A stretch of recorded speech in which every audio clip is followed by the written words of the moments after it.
Hi, this is Steve Merrill, WagerTalk.com, right back here on Wager Talk TV with your late night Wednesday national TV game of the NBA between the Clippers and Lakers on ESPN at 10 p.m. Eastern tonight on Wednesday. I'm going to let you know the best way to play this game and make some money. And under the radar player prop for you tonight, coming up free in just a moment. Also, a deep dive into the game itself. Huge trade by the Clippers, of course, the other day.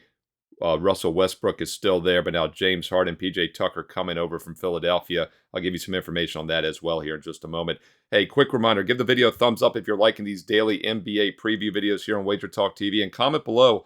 Let me know your thoughts not only on this game, but all the other games. Over 10, 11, 12 games on the board tonight. A huge card on Wednesday. And by the way, I do have a strong best bet at wagertalk.com, and you might want to go get it. We cashed again last night with a double-digit blowout on the New York Knicks. That's not the game I'm using tonight. They do play Cleveland again tonight. Line's too inflated now, but boy, did we step in with an easy 18-point winner last night as the odds makers were sleeping on the injury situation for the Cavaliers. That brings my NBA record to 4-1, 80% this season. And by the way, the only loss was by half a point.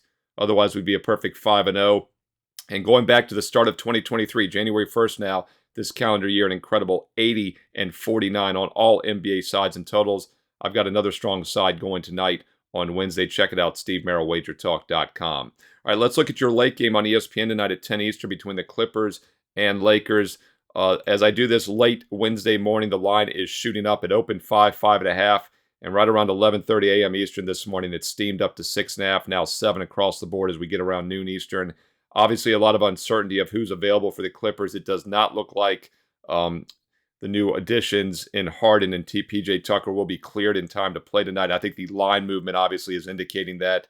Also, the Clippers are in a tough spot. They had to play last night, so that's a no-rest situation. They do remain at home, though. They're technically the road game here in Los Angeles, but obviously both teams play in L.A., so they don't have to travel. And they did win last night against the Magic by 16, even with the shorthanded lineup. And, of course, they had the impressive 40-point win against the Spurs on Sunday. So they are in good current form, 3-1 straight up and against the spread this year. Meanwhile, the Lakers, just 2-2 straight up. They also beat the Magic by about only 3 points on Monday on this same court, and they're 0-3-1. In fact, that hit right on the closing line of -3, but the Lakers have still not covered a point spread this year. So I'm in no hurry to lay the inflated -7, and we all know these shorthanded teams continue to cash. In fact, that half-point loss I talked about, the only loss I've had this year, were the darn Lakers last week on Thursday. They won by 5 as a 5.5, 6-point favorite against that shorthanded Phoenix squad, and they actually trailed going into the fourth quarter by double digits. So once again, playing the shorthanded teams has made you money. So I'm going to stay off the side here, but I'm going to give you an under-the-radar prop. Let's look at a free prop in the Laker-Clipper game tonight at 10 o'clock Eastern on ESPN. And that's not LeBron. It's not Anthony Davis. Look, the Lakers are a 7-point favorite. They should win. Those guys should have decent games. But an under-the-radar guy that I think is worth a look here is Austin Reeves, the shooting guard, over 12.5 points for the LA Lakers tonight.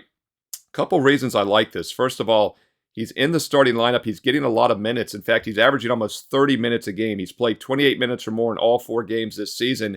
And yes, he's only averaging 10 points, but he's had 10, 11, and 14 in 3 of those 4 games. He's hovering right around this number. And the one game he only had 5 points a couple games back against the Kings in overtime. He was 1 for 12 shooting and 1 for 8 from three-point range. Minutes and shot attempts are what you want to look at more than actual results, because if a guy's getting minutes, if he's getting shots, he's got more of an ability to go over the total. And Reeves is averaging 10.5 field goal attempts per game, but he's only hitting 33%. He's taking 4 threes a game, but he's only hitting 25%. Those numbers should be better. He's a very good shooter, and I expect those numbers to continue to go up for this second-year shooting guard out of Oklahoma. 6'5" shooting guard. He can hit those shots a lot better than the 25% indicator. And even with that, he's still averaging 10 points. So if he hits anywhere near his norm tonight, he will get over 12.5. And the fact the Lakers should put up some points is a favorite, a high total in the 226 range. And then also the fact the Lakers might have the lead late means LeBron and Davis might sit. So instead of playing them over, you want to use a secondary player like Austin Reeves. And I think they will give him extra work. So a lot of reasons to like Reeves. A little bit of an under-the-radar prop for you tonight. Austin Reeves over 12.5 points for the LA Lakers, 10 o'clock Eastern on ESPN. And don't forget, I'm 4-1, 80% this year in the NBA. Another easy 18-point winner last night. Get my Wednesday night best bet right now. Steve Merrill, WagerTalk.com. Also, don't forget about the November-December special. The rest of the 2023 All Sports All-Inclusive package is still available for just over $7 a day. No promo code needed. Every day you get on is a day sooner. Hey, if you didn't get on yesterday on October 31st, you missed another NBA winner. Why wait any longer? Get on board right now. It's November 1st. Get the next 61 days and nights for just over $7 a day. All sports. It's college football, pro football, NBA basketball, number one ranked NBA, which once again is now 80-49 since January 1st, 4-1 already this year. And by the way, college hoops starts in 5 days next week on Monday. And the World Series is finishing up this week as well. It's the only time that you can get every major sport at the same time. Don't miss out. Steve Merrill, wagertalk.com. Get there quicker with shortcut wt.buzz/SM. And be sure to stay tuned right here on Wager Talk TV for more great NBA daily previews and college and pro football preview videos coming up next.